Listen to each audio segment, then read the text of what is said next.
Hi, hello. So, I've been wanting to try this recipe from Sugarology on YouTube. This is a black, no-dye buttercream.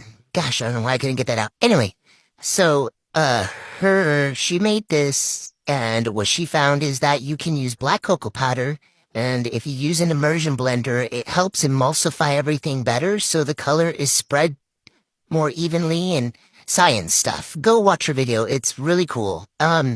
So I just wanted to give it a go and see if it actually works because Ann Reardon then came out and was like, no, this is not true. It doesn't work.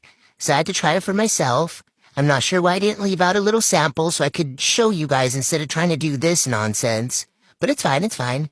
And here it is. It works. In real life, it is really dark. I wish the camera could pick it up, but it looks black. And there's the before and after, so this works.